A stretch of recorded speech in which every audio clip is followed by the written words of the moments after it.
在努那你有唱的的那个路线那你也有经历vì chỉ muốn đã chỉ yêu là bị tao cũng thiệt có ước cho kê chỉ do lưu xiên cho nhau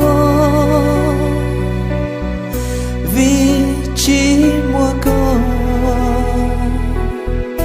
lon ra của nhau ta yêu nhau